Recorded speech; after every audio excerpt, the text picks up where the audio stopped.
for a show, man. So let's move to this first clip right here. This is down here in Miami. Visit to Miami Federal Courthouse this year alone, and it's related to the case of his alleged mishandling of classified documents. We watched the former president roll out of the courthouse in a small motorcade and no fanfare. His visit, as you mentioned, was not publicized. It is unconfirmed, but we're estimating Mr. Trump was here around 2 hours, give or take. In June, Mr. Trump was here for a first appearance, pleading not guilty to 37 criminal counts related to his handling of classified materials. He allegedly refused to hand them over. The documents contain sensitive security information and government secrets. Prosecutors also allege Mr. Trump showed off the documents to people who did not have security clearances to review them. It's believed Trump was here today with his attorneys to review some of those sensitive documents in a SCIF, which is a secured room. There's another hearing on this case scheduled later this week in Fort Pierce. We do not know whether Mr. Trump will have to be there. The visit comes as a Republican frontrunner juggles a number of court cases while he's running for president. All right. The key thing that I want to point out is something that we already discussed is this is not the president of the United States. Did you see the motorcade and the protection that is with him? What I'm going back to is that what Charleston White has spoke about, that there's no way that this man convicted is going to prison. Can't put him in prison. He's entitled to that protection as an ex-president. Okay, so that's the level of protection that he gets going to court for charges against him as an ex-president. So in other words, they should have thought about all that before they even brought up a charge on him. They might have thought about it, but remember, a lot of these low-level prosecutors just trying to get fame. Mm-hmm. You know what I'm saying? Get their pitch on. Yeah. I mean, and in all reality, they're going to be in the history books. True. These these low-level prosecutors, not diminishing the work that they've done, but just want to be the one to say, I brought charges against Trump. I was the one in that history book. And watch, remember what I told you? Y'all remember this? You heard it on Faux Show. There is going to be a movie about the black prosecutor in Atlanta that had the courage to stand up and bring charges against a white ex-president of the United States. And it's going to be a backstory. It's going to be all kind of stuff, and how she grew up as a kid and the struggles she had as a kid and blah, blah, blah. And watch what I tell you now. Hey, man, if you're trying to get rich and you want to be seen, you could come over here on our show. There you go. That's right. You can come with Faux Show. You ain't got to bring up charges. Bring up charges against the president. Leave this man president alone and come on over here. Come on over here. Let's go. So let's move on, man. Let's move on. But they're looking at everybody else right now to see who potentially can be influential. So they look at the social media influencers now. That's why they call them influencers. Even with how social media was constructed, the way they constructed it by giving you followers. Psychology is one of the largest areas when it comes to who they pay in the U.S. government. Psychologists, because they study the psyche of the people. So you think you are somebody because you have followers. You don't have no followers. You have people who admire you maybe, but you're followers, meaning they are going to do what you do. They're going to listen to your instruction. They're going to go behind you and take your steps. Most people are not willing to do what they see others doing who they admire. But that's the game. They gave you followers because now it will blur the lines around who really is a leader and who is not. So I noticed that and I said, well, no, they have to character assassinate because they no longer have to really physically assassinate because they've already destroyed the mindset of the people. He say speak up against him. Who was talking about? God? The system. Oh, the system. The system that we all is striving caught to get up on. in. This system. Oh, okay. When you talk about social media platforms, and how many followers you got. Yeah, how many followers you got? I don't have very many. I think I might have 200 followers, something like that. Might be less than that. So it's really just that word, the way it's just a word. We live in a generation now. It's about words and images. Yeah. So if you're saying I got followers, that really means something. Yeah. If you don't, take it into what that person put it there. Right. Because if he's saying followers, you got people following you. I remember one time it was Lady Gaga. She was the most influential woman in the world because she had the most followers. And now I think it might be Taylor Swift. Admirers. These are people just like your music. They may dress how you dressed, or whatever the case may be. But trying to be connected with you in some kind of way. Yeah, but you're not a leader. I like that perspective. You're not a leader. Followers get you money if you get enough of them. Views, they'll get you money. Okay, but that doesn't make you a leader Of these people. You know what I'm saying? At the end of the day, I guess we all leaders of each other. Yeah. For sure. There's a line in Drugstore Cowboy, it's a great film, where he says, we played a game you couldn't win to the utmost. I think life is a game you can't win, and so you play it to the utmost. Like, to love anything is insane, because you are accepting that you're going to lose it. Like, I'm a dog person, and you get a dog, and you've just resigned yourself to unbelievable pain, because this thing's gonna die in like 10 years, maybe 15 if you're lucky. And why would you open your heart to that? Why would you because the joy is just so wonderful of it, of the ride up until it. Same thing with us. I mean, every marriage, every relationship, every love is gonna end. It's gonna end in death or divorce. So why not, like, just go in? And by going in, I get the message, but just at the end when he said, why not just go in? Going in is like not loving, not putting your just go. all in stuff. Just putting your all in, just, you know what? That's what he's saying. Why don't we just, that's the way I'm interpreting. Why not just go in? Go all in for us with everything that you want to do. Yeah, with everything. Because it's like, when I heard that, it's like, when you choose to love something, you're choosing to be hurt also. Mm-hmm. And like he said with the dog, I'm not really a dog person. And I will say this about dogs, I think I would like to experience that some point in my life, if it's in me, like to experience that love for a dog, animal. And you know what I'm saying, and to be part of the family, and you know what I'm saying, but like you said, you love this dog, you take it everywhere and this and that, but this thing gonna die. You get with somebody, you meet a new woman, you got a woman in your life, it's gonna end. Yeah.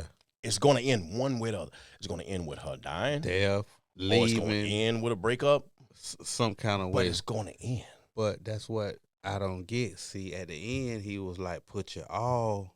So why not go all in? Go all in. I mean, don't be scared. Whatever it's going to be. That should tell you really not to go all in. Like, why would I put my love into something that is finna leave me, or it's going to be gone, and I might have to move on to the next or anything. So why would I want to go all in with that? Because shouldn't I hold back or never say love? No, because you'll be experiencing, pain, or you won't be getting the fulfillment of. Love is a gift. Love is a gift that we get to experience. Just go all in and just go ahead and allow yourself to love, because if you're robbing yourself, you don't allow yourself to love, and you're not. It's not that you're robbing yourself. You allow yourself to love, but this is a game that you're not going to win. Nobody going to win. You won't get out of this having love just for the rest of your life with no pain. So we're going to move on. So, boy, you're riding with that last one, boy. Talk about it, bro. You throw on a suit, you feel different. Man, bro. The confidence is different. And not only that, but the way that people receive you is different. And I've always been told, dress how you want to be addressed. Damn. Dress how you want to be addressed. So my whole thing is like, if you want to be addressed like a rapper, dress like a rapper. If you want to be addressed like a businessman, you dress like a businessman. Carry yourself like a businessman. Another aspect that comes with dressing well that I think people don't realize is it requires a different version of you that's outside of your comfort zone. I can imagine myself like dressing like that all the time, Mm-hmm. but I don't think my language will change. It'll be a work in progress with the language part, but I'm pretty sure that do make you a little different when you dress a certain way. Okay. It get people to look at you a certain way. You get people looking at you different when you're wearing your pants all hanging down. You're looking like a rapper. People look at you different, talk. Right. Stereotype you. I agree with it to a degree. There are different settings that call for different attire. Okay. Mm-hmm. I haven't been to those settings where I have to have a jacket on to get inside of a place, but there are places like that, from what I understand. There are places like that, Jeremy, or is that like old school? Certain restaurants still require jackets, golf clubs, going to go play golf or something like that. Right. Those are the only two that I can think of off the top of my head. So and I'm only going based off, what I've seen on TV. But I think I remember hearing somebody I watch on social media, and he was talking about learning to know the environment that you're in, and we can't go into every environment wearing the same thing. I generally wear this same outfit every day: black shirt, cargo shorts, mostly camo. Every now and then a different color. But you think you get stereotyped for that, or people look I at you? know, because I really don't think there's a stereotype to this for this right entire. Here. Yeah. I don't. I mean, You can't put you in a rapper category. No, you can't put you hood. It ain't hood. You know what I'm saying? Comfortable. It's comfortable. And so like for me, I don't know what brand this T-shirt is. This is a certain brand of T-shirts. I love these shirts because I like how they fit. So let me ask you this: if you seen a rapper in a suit, and if that's dressed like a rapper, well, we know. Will we make him be the rap? Is he modeling that suit for rappers? If he got on a whole 3-piece suit, tie, pants, all that. I don't know. I think stereotypically, now we got to go with stereotypes. We do stereotype, and there's some stereotypes that you have to, what's the word? Live up to. Okay, if you're rapping about the streets and you're rapping about that life, there's a certain attire that goes with that. I'm not talking about as like, I'm going to go back, I'm going to use an old term, massing up. Like they used to say, I ain't massing up, click-clacking in a 3-piece suit. You understand what I'm saying? I'm just trying to get it because I know if a regular person that say they wear suits all the time, and then one day they want to come out with a T-shirt and some shorts and some Air Forces or something. Right. Now they're a rapper. Are they dressing like a rapper? These are fucking clothes that we're wearing. It's like, why is you putting titles on clothes any damn way? You feel what I'm saying? I agree with that. That's where I'm looking at this in that scenario. You know what I'm saying? Now, I think for black people, it's a little different, maybe a lot different. Let's move on to this here. I always tell people I'm not a nice guy, I'm a good guy. There's a difference. If a little old lady is walking down the street and some guy grabs a pocketbook and you grab the guy and break his nose and break his arm, you're not a nice guy, but you're a good guy. So there's a difference. So in life, it's all right to say no. I'm not in this to be nice. I'm in it to be good. That no hurt a lot of people, boy. Yeah. I was just talking about that yesterday. Think about it. Sometimes you got to tell people that no. Think about it, me and your partner, Ty, was talking, and he was explaining to me, like, man, I've been the only one paying the bills, and all his friends and everybody calling and asking and just giving them that no, and just being real. Like, I'm not the bank all the time. Like, sometimes I got to tell you no. Yeah. Like, I don't got it. I told him, man, that's good. Sometimes you got to do that, and then you see who people are. Right. When you do that. But I agree with that. I got to talk about this real quick.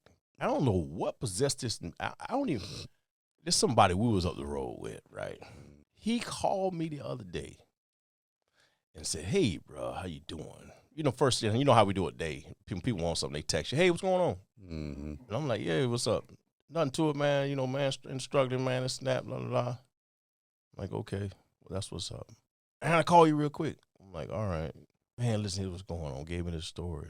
This man asked me if he could borrow $10,000. Damn, no, he didn't. And he'll give me $2,500 back on it. I'm thrilled. I'm like, first of all, in the last 3 years, I might have talked to you twice verbally. And we don't even have that type of history. We wasn't like friends before. We was just acquaintances. And I'm like, where they do this at? Number two is, what even make you think that I got $10,000? And he just said, and I'm gonna give you $2,500 back on top of that. How long did he want it for? 2 days? I don't know. And I'm just like, that would have never got back to you, bro. It happened. It wouldn't happen. First of all. Well, what you trying to see? How did that even? How? He possess his mind. How? And I'm just like, today, people got some audacity. Suds and Buds, mobile detailing, not car washing. You want your car washed, go to one of those $8 car washes, and you can stay in your car and you can drive it through and get your car scratched up and $8. And you have some kid run out for $3, $3 more, and he'll spray your tires and make it look shiny for a second. Okay, that's a car wash. But Suds and Buds, it's car detailing from the underside to the top side. That's what these guys do. Now, they say the wealthy buy time. You may not be wealthy yet, but buy yourself an hour and a half. Instead of doing that yourself, call Suds and Buds. Buy yourself an hour and a half. And while they're out there taking care of your car, you can be doing something else that makes you money. Everybody's concerned about money today. Everybody's concerned about time. See, here's the thing. One thing you can never get back. You can lose $10. You can get $10 back. You can lose a couple hours of work and stay late, and later on in the week make those hours up on your check. But once you lose time, that unit of measure time, you can never get that back. That hour and a half you use to wash your car, polish your tires, and armor all the inside, all that time you're taking to take care of your baby, you could be doing something else more productive. So, Suds and Buds, reach out to these guys, 954-995-6529. That's 954-995-6529. They're licensed and insured. These are not some guys who just picked up a water trailer and put it on the back of the truck and they're riding around trying to make a couple dollars. This is a business. It's so much of a business that anywhere in the country, if you guys want to have your own Suds and Buds, you can give us a call and they'll talk to you about a franchise. If you're interested in franchising a Suds and Buds of your own, call 954-995-6529. Car detailing is where it's at. They come to you. Save your money. Save your time. All right, let's get on, Mr. Jeremy. Show me how long it takes you to order at a counter, and I will show you your bank account. Fly. But I was at a counter, like one does, a coffee shop or something, and there's always a lady in front of you, right? And the lady in front of you takes 4 centuries to order a coffee and a muffin. What I realized very quickly is, if you want to get something done, you give it to a busy person, is the saying. That's why they say you should take somebody to dinner before you hire them, or take them out to lunch, see how they treat the staff. But I also think, see how quickly they make decisions, because people who take forever to order when they stand in line, one, are really comfortable inconveniencing somebody else around them, which means they have limited self-awareness, maybe borderline narcissism. And then simultaneously, they're not very efficient at the things that don't really matter. That coffee order does not really matter. And so if we know we are here for a finite amount of time, why spend so much time on that as opposed to a walk, a sunset, etc.? You really didn't like this lady, did you? What you think about that, man? I really get what she's saying, but by this lady ordering coffee, she could understand, or she could just see who this lady is through this coffee ordering. Right. How? Because she took so long. She said she's not good at making decisions. She said you can tell by a person's disposition by how long it takes them to make a simple decision like they're on their coffee. You think if you would have seen that, you would have made that decision on that lady? Absolutely not, because I'm one of those people sometimes. I'm one of them people like, you know what? That's why that lady said. What does that taste like? What is that in there? All right, so like, I'm one of those people. Well, that's why what that lady just said was like wrong. Right, like, because it made no sense. She said, I can tell by the way you order what's in your bank account. Yeah, you can't do that. No, absolutely not. Sometimes I like, especially I go to a restaurant, it's not automatic for me to make the eating decisions. You know what I'm saying? So sometimes I'm scanning, like, and there's a battle sometimes. Like, yeah, I really want this, and what's the sides with this? Okay, well, let me see the sides. I can probably get that, and I'm trying to find a way to compromise. Give me another minute. You know what I'm saying? Because there is a battle to try to make a good decision. If I'm behind you, I'm thinking, oh, he poor. This man ain't got no damn money. I think sometimes people take their time because, like me, I take my time. I want to make a better choice. Number two, money choice too. Yeah, I ain't just trying to buy this because I want it and it costs $25. Yeah. I can say no, and let me take my time. Let me make another decision, and then I'm broke. for making another decision or taking too long. Matter of fact, I went out with some friends last night, right? Just grabbed something to eat. And went to this nice Mexican restaurant. It's a Mexican/Italian restaurant. And I knew I wasn't that hungry. It was late. I'm trying to make a better decision, you know, but a Mexican restaurant, they're not really low-cal, low-carb types, you know. So I'm like, all right. Looking, they ordered the tostadas, whatever, you know, and I'm like, I think I was here before. The tostada was a lot of money and just a lot of food. I'm like, so I was like, I couldn't really find anything I really wanted. I said, just give me a slice of pizza. Put some pepperoni and mushrooms on it. Give me a slice. Now, also, I was looking at the price. You know what I'm saying? Not being cheap, but I knew it was late. It was like, I don't need all that. They ordered up tostadas and rice. And they want tostada. Like, oh, I'm full. You know what I'm saying? Now, here go the funny part. When the bill came. Everybody look. They were like, the hell? Hey, I know where I'm at. I know. Yeah, mine was $8. Y'all go. Y'all figure that out. Mine was $8. I put $11 for my bill, right? And I was like, wait a minute, I didn't know this. How much? Wait a minute. Oh man, you know. But I took a while because sometimes you get caught up. Well, I'm gonna say me, and I've had other friends admit this. You get caught up going out to eat with people, right? And there's this peer pressure to try to order to a certain level. We go out with Jerry, order steak, and old porterhouse, like, damn, porterhouse, all right, shit. What's the ribeye? Maybe I'm trying, and there's this invisible peer pressure that come up. If people willing to be honest, you know what I'm saying? If you're willing to be honest, and so I try to, I'm constantly fighting myself to make my own decisions and not be influenced. Yeah, by other people or surroundings. Man, every time I go eat, I'm looking for the cheap. I don't care what you trying to eat. I don't care. I want a burger. Yeah. I ain't got no $30 to be spending on something I don't probably not gonna eat all. They call that ordering off the right side of the menu. Yeah, that's the side you order off. Yeah, that's where all the prices are on the right side. The right side. Food's on the left side. Yeah, you order from the right. Yeah. I do that sometimes. I don't think it's not just about being cheap. It's just like I always said this. $30. Even when I was out there running, I had fast money. I was still conscious of what I was like, man. Just cause I got it, don't mean I'm just gonna stop it. You gonna get it out of me like that? You know what I'm saying? And see, I gotta think when I'm buying food and stuff these days. I got a family, so it's like, I'm gonna spend it $30. I'm gonna go to this meat store and get 5 packs of meat or something that I could work through the day with, or the weeks. Where we at? Go ahead. Let's go to the next one. Who is this, Salt? It's young man. 60 minutes. Russia's invasion shrank Ukraine's economy by about a third.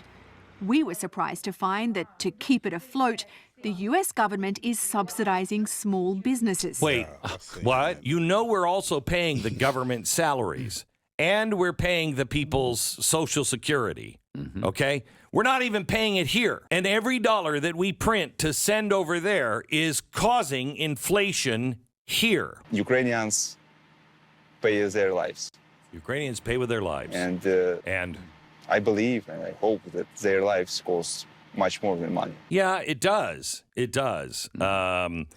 Although nobody asked us. Listen to this from All right. So we did talk about this one. We've seen this one here too. Just real quick, learn to be open-minded. The whole Ukraine issue. What you get? That they need money or they don't need money or what? No, tell me what you get, Salt. The United States doesn't do anything for anybody. That's not beneficial to them. And so this week, I went and did some studying. How did the United States get military bases in different countries? United States gonna come. Like, yeah, I bet we got you. All right, but we're gonna go ahead and put a military base here. Now, what is Ukraine next to? Who is one of our biggest enemies? Russia. This is why they posted up. This is why we're dumping all of this help into and with Ukraine. I don't really think that we believe Ukraine is going to win this, but if they happen to do so, guess what? You know where the next military base is going to be? In Ukraine. In Ukraine. That's already established. And so that's what this is all about. You know how mad Castro was, man? We had a military base on Cuba, Guantanamo Bay. That is a military installation. All right, you get crazy, Castro. Remember, we right here now. Right here, I'm right here on your same piece of land now, on this rock that you on. And so Ukraine is strategic. Also, it's a little closer to China. Mm-hmm. You know what I'm saying? So that's what I believe this is all about. I really don't believe that the United States really cares so much about the people of Ukraine as opposed to putting the United States in a position to have a base in Ukraine, to have a presence in Ukraine, in that piece of land.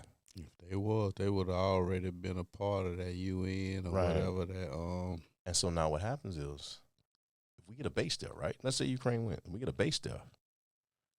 Nothing. Russia out of gas. They can't do it. Listen, they can't even send a missile across that water. Yeah, so they got all the options. You know what I'm saying? Because they mess with them, they mess with us.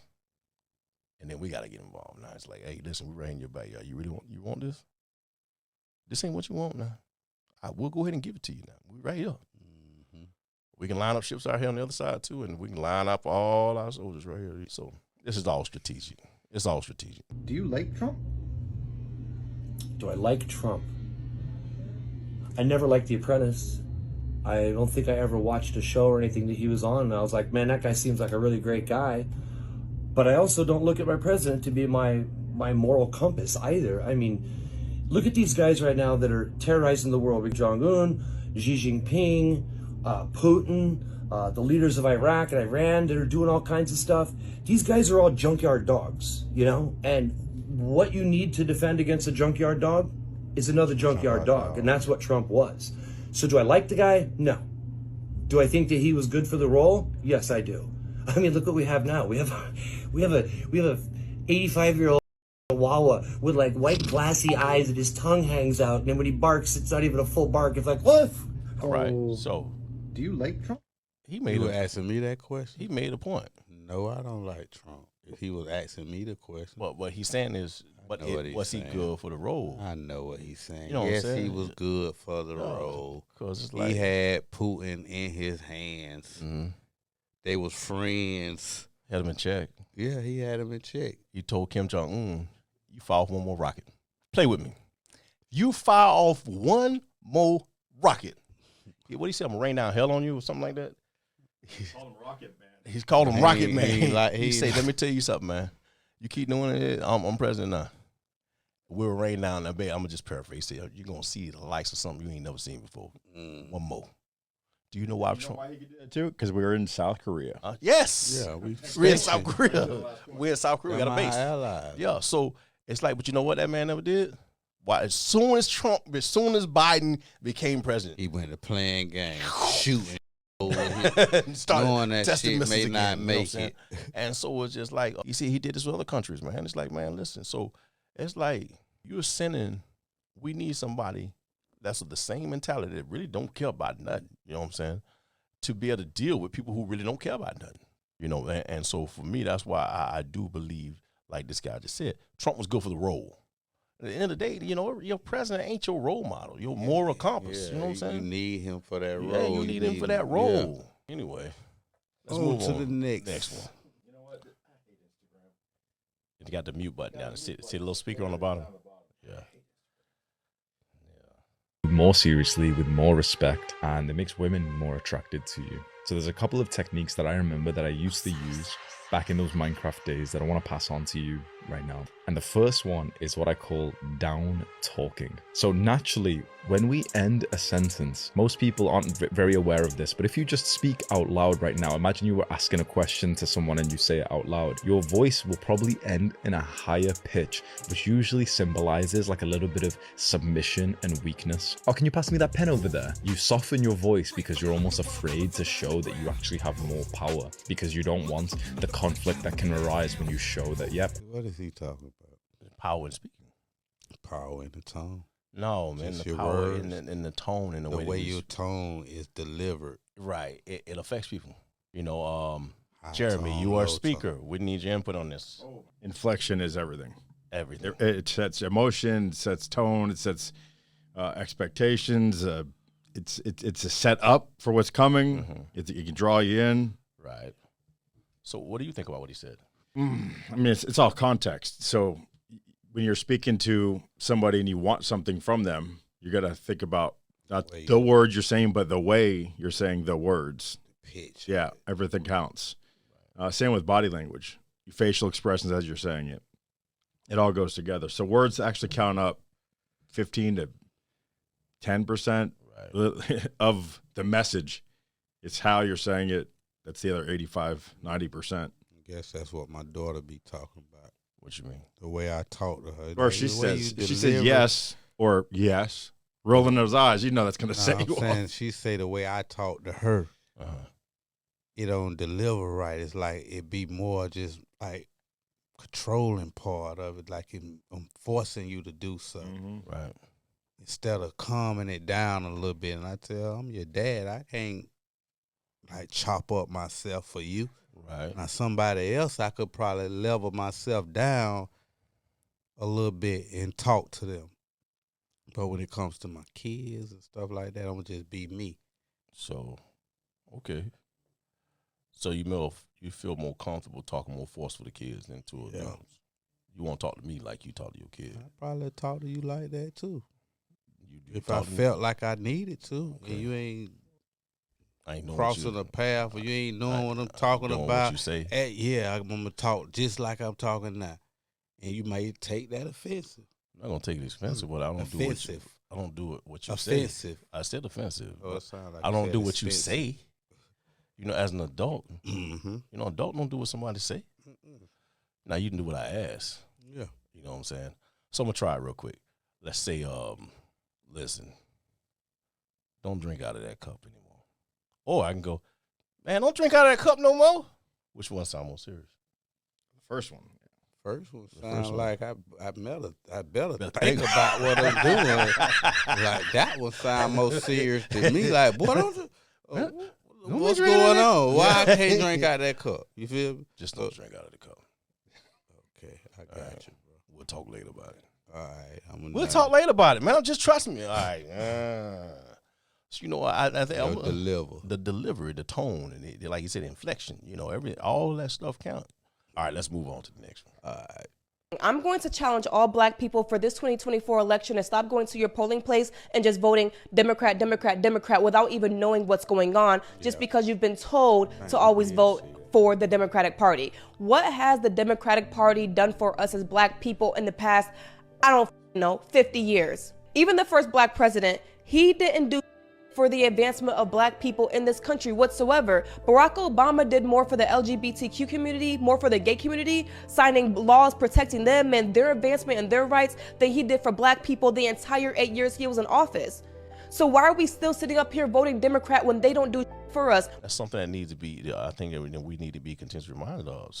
It's like you know what? We doing what we told. You're Democrats. You better vote Democrat. I still don't see a reason whether you vote for whoever. Whether I'm a black person and I'm a Republican, like, it's all the same. I don't see the difference in it. You know, somebody else may see it, or you probably could point some differences out in that to me, but I don't see whether I vote for Republican, Democrat. I don't see the difference, bro. Well, and there's major differences in just not in ideals. You know, and for me right now, the major difference for me is right now is what they're doing with kids and what they're doing with the kids. And there's, you know, you got kids, more kids talking about contemplating suicide, and it's confused because you are bringing issues to kids and having them decide or entertain thoughts about who you are, what you can identify, and all these different things. When a kid is just supposed to be allowed to be a kid and be thinking about what he gonna play, who he gonna play with, where he gonna go after school. You know, now you got kids dwelling on these complex ideas of, am I a boy? Am I a girl? You know, and kids are more educated today. So I mentioned before, when you have kids deciding what gender they're going to identify with, you also have them identifying of what kind of sex they're going to have. If I'm a boy and you're telling me at 6 years old that I can like boys. I know that my mama told me. I know men and women, they may have sex or they make babies. So if I'm gonna like a boy, then a boy and a boy, they have to have sex, but a man doesn't have a vagina. So you got a kid thinking all of this stuff. All that. Okay, and the Democratic Party is on board. Just that one specific issue, they down with that. They're down with 6, 7, 8-year-old kids being taught that. They're down with getting parents in trouble if they don't co-sign, if they don't back their children up with whatever it is they choose to identify with. The Democratic Party is down with teaching your kids without your permission, all of these different things. And so just that one issue alone on the Democratic Party, they're okay with that. And they push that. Republican Party? Nope. Absolutely not. But I'm sure it's stuff that they do push that people wouldn't allow. So it's still, to me, it's like a up and, it's like where I'm going. Like I don't think it should be none of that. It shouldn't be, Because it's like you give me to try to choose something that that nothing is not really working in America to me. Mm-hmm. I don't see it working with no party you picking. Like, why are we so divided? Now we gonna pick this one, and he gonna be the one to help who? Mm-hmm. Okay, so being that we Democrats right now, and that's who in the chair, it's supposed to be better for black people. That's what we'd always been promised. That's what they. That's what they've been sold. So it's supposed to be better for black people and worse for white people. Yeah. How? And that's ignorant. When you sounds stupid. That sound when you put it that way. That sounds stupid. I mean, so when the Republican get that, supposed to be better for white, and we just dump. Like, wait, this shit ain't making no sense to me. Right. And so now it's shifting. Now it's a shift is taking place where black people are waking up and like, man, hold on. Everybody need to wake up. I've been on this train for a while. Everybody need to wake up. Everybody need to wake up. Why is it just the black people waking up? Why we was the only ones sleep? Yeah, because they woke. I mean, all white people they woke. We sleep. Not all, not all, but there was definitely a division in the access of knowledge and information and how to do things. That part. Just on the most basic level, like credit. We ain't know nothing about it. We didn't know nothing about credit. We chose not to learn about credit, but it was always this impression that credit was something that was for somebody other than me. As a kid, I didn't think about credit cards. I remember when I turned 18, I'm 18, I'm going to start trying to get credit cards. I didn't know how to do that. I just remember getting some rejection letters and saying I didn't have any credit history, but I was never taught by anybody in my family or in school by any older black person. Let me tell you how to get your credit right. Just on that basic level. Because our parents ain't care about credit. They didn't care. They didn't know. We had lights in our name at 2 years old. You putting a light bill. Putting a light bill in kids' names and stuff, right? So these are things that we wasn't taught about. We know how to get an extension on the light bill. We know how to do all these different things. Stuff. We learned that stuff, but we didn't. The most basic things. I'm just using the financial part, the credit part as an example. But today, now we've been waking up, like she said about Barack Obama. Barack Obama did more for the LGBTQIA plus community than for anything else. He didn't even throw the black community a bone. Say, listen, you're not going to be able to say I didn't do anything for you guys. My people. So how he supposed to throw that bone and you got it and know that you got throw the bone? He could have said this is for the black community. Because he clearly said what I'm doing. You got Obamacare, right? No, they changed it. They took it from him. You got Obamacare. No, I got Biden care. Oh, you got Biden care. Yeah, they changed it. They took it from that nigga. You think they're going to let him? He gone. They're not going to let him have, but his name is gone, man. That's a wrap. What's your boy name? Trump. That's one of the first things he wanted out. He didn't want Obamacare out. He wanted that out of there. He wanted the penalty of making people have to get it. See, Obama said, you going to have it. You're going to have it. And then if you don't have it, you're going to have a penalty. Oh, yeah. You're going to have a $2,000 penalty. No, I ain't heard all that. Yeah, so if you don't have the health care, when it's time to file your taxes, you're going to have $2,000 going to be missing off of your income tax because you didn't get health care. Damn. Okay. And it's like, hold on, wait a minute. You're trying to help us, So you're going to make me have something and make me have to pay for it. And if I don't get it, and because I don't want to pay for it, you're going to take it out of my taxes. So that $4,000 that I thought I was going to get as a low income person, I'm only getting $2,000 of that because your ass want me to have health care, which is a good thing. And now you're penalizing me. So what Trump did was like, say, listen, we'll keep the health care, but we live in the United States of America. You're not going to make somebody get health care.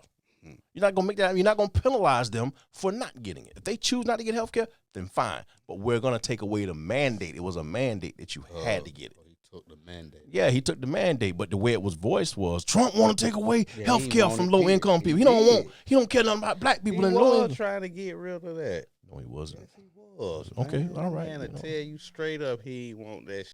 My final thought is, first of all, I'm thankful for everybody who tune into our show, man. We're slowly picking up followers, and we got a lot of people, man, that's been tuning in, and we appreciate you taking the time just to, listen to what we have to say, and commenting and sharing.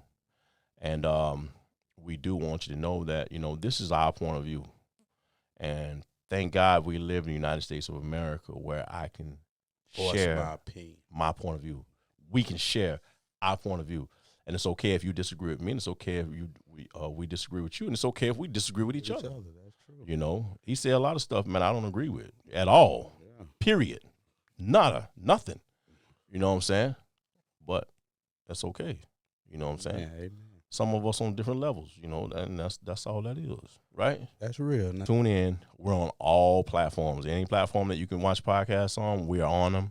Your most basic platforms from IG to Facebook, YouTube, TikTok, Instagram, all of these. We're on them.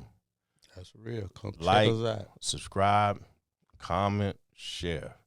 Like, subscribe, comment, share. Same name on all platforms. Faux Show. The number 4, SHO. Faux Show. Listen, man, we love y'all. But remember this, man, we are not in love with you. Amen.